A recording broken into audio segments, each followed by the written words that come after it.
Hello बच्चों, आज मैं आप लोगों को भाषा एवं व्याकरण बताऊंगी। तो सबसे पहले समझो भाषा किसे कहते हैं।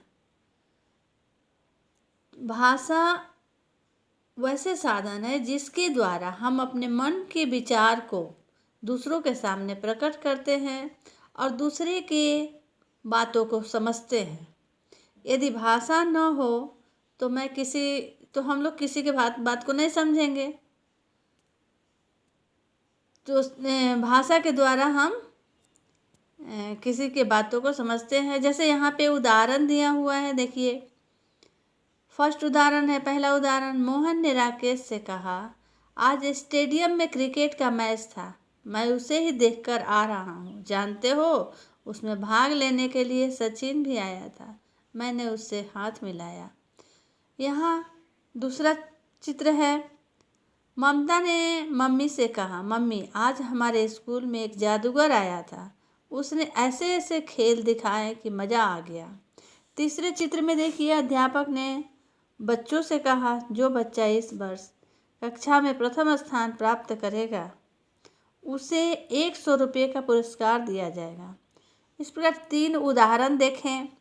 इसमें पहली बात कि मोहन की बात राकेश तक कैसे पहुंची, ममता ने अपनी मन की बात मम्मी तक कैसे पहुंचाई, अध्यापक ने अपनी बात बच्चों तक कैसे पहुंचाया। इन तीनों प्रश्नों का एक ही उत्तर है, बातचीत के द्वारा। अर्थात हम सभी जो बातचीत करते हैं वह किसी भाषा में होती है। हम अपनी बात दूसरों तक भाषा के माध्यम से ही पहुंचा सकते हैं। सुबह से शाम तक दूसरों से बातचीत करते हुए हम भाषा का ही प्रयोग करते हैं। भाषा का प्रयोग किए बिना हमारी बात दूसरों तक पहुंच ही नहीं सकती है। इस प्रकार वास्तव में हमारे मन के भाव भाषा के माध्यम से ही प्रकट होते हैं। तो यहाँ समझते हैं कि भाषा की परिभाषा किसे कहते हैं। अब ये भाषा के विषय में समझ गए कि अपने मन के भाव, अपने मन के विचार को दूसरों तक पहुँचाने के साधन भाषा है। तो भाषा का सटीक परिभाषा, जिस साधन के द्वारा हम अपने मन के भाव प्रकट करते हैं उसे भाषा कहते हैं। तो हमारे मन के भाव दूसरों तक तभी पहुंच सकते हैं जब वे भी उस भाषा को जानते हों। ठीक है।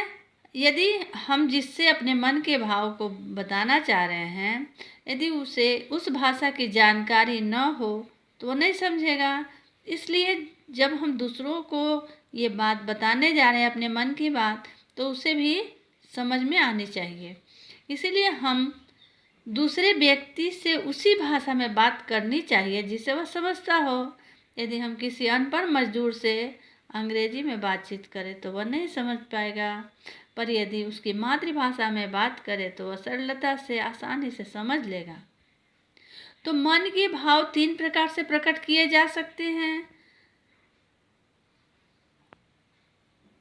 एक हो गया मुंह से बोलकर, लिखकर, और तीसरा संकेत द्वारा अर्थात इशारे से।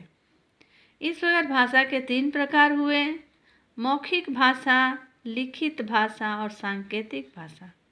मौखिक भाषा उसे कहते हैं जब हम अपने मन के भाव बोलकर प्रकट करते हैं।